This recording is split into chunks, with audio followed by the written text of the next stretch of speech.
कभी कभी कुछ कहानियों की पटकथा लिखी नहीं जाती। ऐसा लगता है कि बस हम देख रहे हैं और फ्लो में सब चीज होती चली जा रही है। कुछ ऐसा ही हुआ लखनऊ में जब केएल राहुल वापस खेल रहे थे अपनी पुरानी टीम के खिलाफ। और क्या अंत किया है, ऐसा लगा कि स्क्रिप्ट के साथ सिक्स लगाया और फिर मैच हुआ फिनिश। स्वागत है ESPN cricket info time out Hindi में, और हमारे साथ इस मैच का रिव्यू के लिए मौजूद हैं चेतेश्वर पुजारा। वेलकम बैक पुजी। और जिस अंदाज में आज मैच खत्म हुआ है उसकी हम चर्चा करेंगे, राहुल की बात होगी। लेकिन उससे पहले हम आपसे जानना चाहते हैं एक बड़ा सवाल जो शायद सब लोग जान रहे होंगे। पंत आज कहां थे? नंबर 7 पर क्यों इतना देर क्या कर रहे थे? किसी के पास इसका जवाब नहीं है। मुझे लग रहा है सिर्फ ऋषभ को ही पूछना पड़ेगा और एलएसजी के टीम मैनेजमेंट को कि क्यों इतना पीछे बल्लेबाजी कर रहे हैं। ऋषभ जैसे बल्लेबाज मैं मान सकता हूँ थोड़ा सा खराब फॉर्म से गुजर रहे हैं, बट उसका मतलब ऐसा नहीं है कि आप इतने पीछे बल्लेबाजी के लिए आए, क्योंकि क्वालिटी प्लेयर है। देखिए, अगर ऋषभ 4 या 5 नंबर पे बल्लेबाजी के लिए आते हैं और जल्दी आउट हो जाता है तो उसमें कोई दिक्कत नहीं है। देखिए, आप खराब अगर आप जब अपने आप को मौका देते हैं सफल होने का, तभी आप सफल हो सकते हैं। आप अगर मौका ही नहीं देंगे, इतनी बॉल ही नहीं खेलेंगे कि आप सफल हो सके, तो वो एक जो टैक्टिकल मूव था वो बहुत ही खराब रहा आज, क्योंकि ऋषभ 4 या 5 नंबर पे बल्लेबाजी के लिए आने चाहिए थे और वो नहीं आए। तो मेरे ख्याल से वो बहुत ही बड़ा टैक्टिकल एरर कह सकते हैं। और सिर्फ बल्लेबाजी के लिए नहीं, अगर आप देखें वो कहां थे तो कप्तानी में भी कहां थे। हमने पिछले मैच में देखा, चर्चा की थी कि पहले बैट करते हुए आपने बदोनी को क्यों नहीं 11 में रखा, इंपैक्ट के तौर पर बुलाया। वो आप हो सकता है उस मैच में आपसे चूक हो गई हो। ठीक वही चीज इस बार भी पूजी, आपने इंपैक्ट के तौर पर पहले ही फर्स्ट इनिंग्स में ही ले लिया आपने बदोनी को। जी, और बदोनी अगर आपकी टीम के लिए 4-5 नंबर पे बल्लेबाजी करने वाले, आपको पता है कि वो उनका नंबर वहाँ पर सेट है, तो वो प्लेइंग 11 में होने चाहिए। अगर समद या और कोई भी प्लेयर आप बाहर रख सकते हैं जिनकी ज़रूरत पड़े या ना पड़े, क्योंकि देखिए, अगर ऋषभ पहले ही पीछे बल्लेबाजी करने वाले थे, वो पता था, तो फिर उसमें बदोनी प्लेइंग 11 में ही होने चाहिए थे।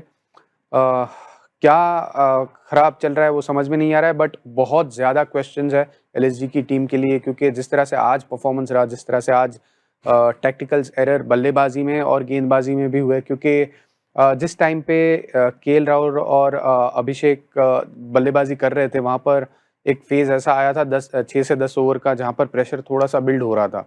तो वो प्रेशर जब हटने वाला था, या तो अगर दिल्ली की बैटिंग की बात करें तो उनको एक बड़े ओवर की ज़रूरत थी, तभी आप रवि बिश्नोई को गेंदबाजी के लिए लाते हैं, जिनकी इस सीज़न इतनी अच्छी गेंदबाजी नहीं हो रही है। तो वहाँ पर आपको अपने जो बेस्ट बॉलर्स है उनको गेंदबाजी करानी होती है। तो वहाँ पर भी एक मेरे को लगा कि वो जो ऋषभ से एक गलती हो गई।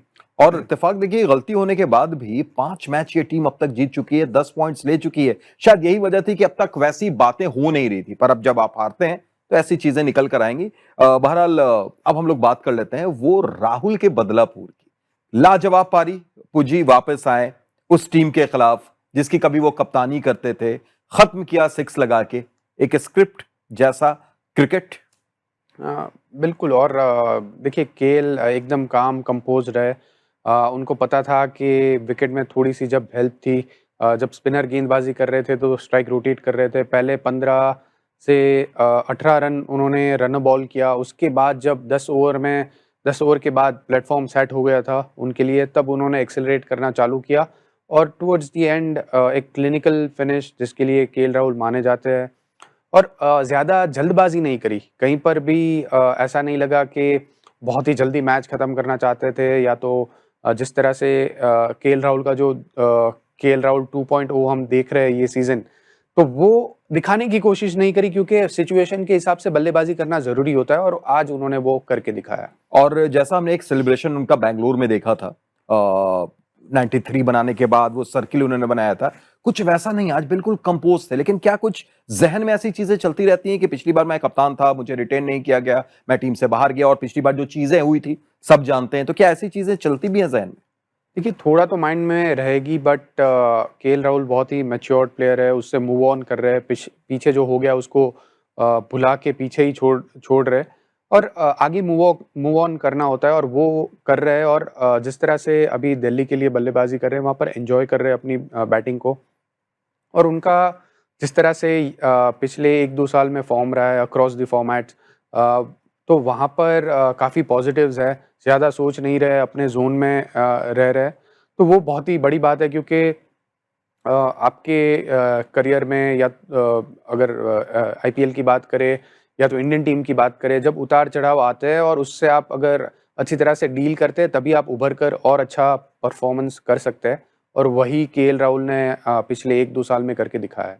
बिल्कुल और शानदार कर रहे हैं वो, लेकिन उनके साथ-साथ एक और खिलाड़ी जिसकी तारीफ करना बनता है, अभिषेक पोरेल। जिस अंदाज में ये सीजन उनको रिटेन किया गया आपू जी, और जब खेल रहे हैं वो, जैसी बल्लेबाजी कर रहे हैं, दर्शा रहे हैं कि क्यों उन्हें रिटेन किया गया। जी हाँ, देखिए बहुत ही अच्छी बल्लेबाजी करते हैं पावर प्ले में, पर आज की इनिंग की अगर बात करें तो पिछला एक ऐसा मैच हुआ था जहाँ पर अभिषेक और केएल बल्लेबाजी कर रहे थे, तो दोनों फँसते हुए नज़र आ रहे थे और वहाँ पर फिर अभिषेक आउट हो गए थे और दिल्ली टीम के ऊपर प्रेशर और बढ़ गया था। बट आज उन्होंने ये दिखाया कि जब केएल और अभिषेक दोनों साथ में बल्लेबाजी करते हैं, पार्टनरशिप चल रही है, तभी जब रिस्क लेने का मौका आया, तभी अभिषेक ने खुद रिस्क लिया क्योंकि उनको पता था कि वो खुद सेट हो गए थे और अ, जो बॉलर्स को प्रेशर में डालना होता है, वो उन्होंने करके दिखाया क्योंकि पावर प्ले के अंदर उनकी बल्लेबाजी बहुत बढ़िया होती है।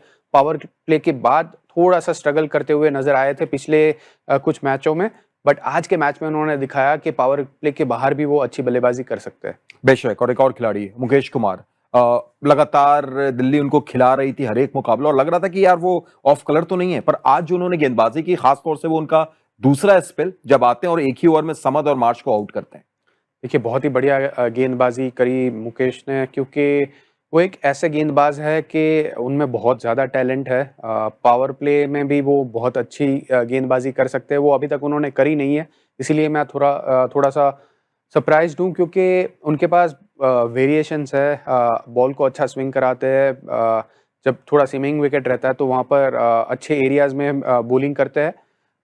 तो मुझे लग रहा है कि देखिए आज तो बहुत ही बढ़िया गेंदबाजी करी बट और मैं उनसे ये उम्मीद करूँगा कि पावर प्ले में और अच्छी गेंदबाजी करे, वहाँ पर थोड़े वेरिएशंस और दिखाए। यॉर्कर जो उनके पास बहुत बढ़िया है, वो नई गेंद से भी यॉर्कर डाल सकते हैं, स्लोअर बॉल्स बीच में डाल सकते हैं। तो पावर प्ले में थोड़ी बेहतर गेंदबाजी की उम्मीद है उनसे। बट उसके बाद आज जिस तरह से उन्होंने परफॉर्मेंस किया, मिच मार्श को जो यॉर्कर से उन्होंने आउट किया, मेरे ख्याल से आईपीएल का सबसे अच्छा बॉल कह सकते हैं इस सीज़न का। और उभरते हुए नज़र आ रहे हैं क्योंकि थोड़ा-सा प्रेशर उनके ऊपर बना था अभी तक जिस तरह से उनका परफॉर्मेंस रहा है, बट आज के परफॉर्मेंस के बाद काफ़ी कॉन्फिडेंस उनको मिला होगा और देखिए अगर ऐसी गेंदबाजी करते रहे तो क्योंकि दिल्ली की जो बॉलिंग लाइनअप है वहाँ पर मिचेल स्टार्क है और उनके साथ अगर मुकेश कुमार ऐसी गेंदबाजी करते हैं तो दिल्ली की जो बॉलिंग लाइनअप है उसको बहुत ज़्यादा स्ट्रेंथन कर देंगे वो।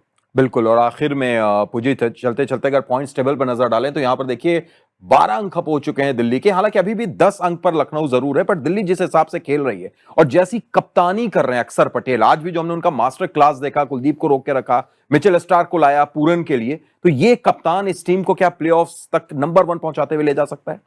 देखिए बहुत बढ़िया कप्तानी करी और दिल्ली टीम मुझे लग रहा है कि टॉप 2 में डेफ़िनेटली फ़िनिश कर सकती है। करेंगे या नहीं वो आगे देखना होगा, कैपेबिलिटी है। अगर पर्सनली मैं कहूँ तो मुझे लग रहा है कि नंबर 3 पर फ़िनिश करेंगे क्योंकि बाकी के जो उनके मैचेज़ हैं वो थोड़े से मुश्किल है और वहाँ पर शायद ऐसा हो सकता है कि बाकी की टीम जो है क्योंकि जीटी ऐसा लग रहा है कि टॉप 2 में फ़िनिश करेगी और उनके साथ में दूसरी एक और टीम कहीं से नीचे से उभर कर आएगी जो टॉप में फ़िनिश करेगी। तो मुझे लग रहा है 3 या 4 नंबर पर दिल्ली फ़िनिश कर सकती है क्योंकि आगे के मैचेज़ उनके लिए मुश्किल है। बट जिस तरह से दिल्ली की टीम क्रिकेट खेल रही है ये सीज़न, बहुत ही शानदार क्रिकेट। और अक्षर की कप्तानी की बात करें तो बहुत ही बढ़िया कप्तानी कर रहे हैं और आपने जैसे मेंशन किया मिचेल स्टार्क को सही समय पर लाए, कुलदीप को रोक के रखा था उन्होंने और खुद उन्होंने जब गेंदबाजी करी, पहला, तीसरा, 5वां और 7वां ओवर डाला, पावर प्ले में गेंदबाजी करी लीडिंग फ्रॉम द फ्रंट क्योंकि अगर आप एज अ बॉलर जब आप कप्तान हो और आगे जब मुश्किल समय होता है पावर प्ले में, वहाँ पर अब अगर आप गेंदबाजी करते हैं, यस वो टैक्टिकल मूव था क्योंकि 2 राइट हैंड बैट्समैन थे, बट फिर भी वहाँ पर गेंदबाजी करना आसान नहीं होता है और वहाँ पर उन्होंने अच्छी गेंदबाजी करके आज दिखाई। बिल्कुल शानदार गेंदबाजी, लगातार 4 ओवर उन्होंने पावर प्ले में किए। बहुत बहुत शुक्रिया मुझे जुड़ने के लिए और तमाम बातचीत के लिए। बिल्कुल, और जैसा अभी हमने बात की कि 4 ओवर लगातार डाले अक्षर पटेल ने, लेकिन इससे पहले कौन वो स्पिनर था जिसने ऐसा कारनामा किया था 10 साल पहले, कौन था और क्या था वो जरूर आप जानिए। नंबर का खेल देखिए और भी कुछ आंकड़े आपको वहां मिल जाएंगे। फिलहाल दीजिए इजाजत।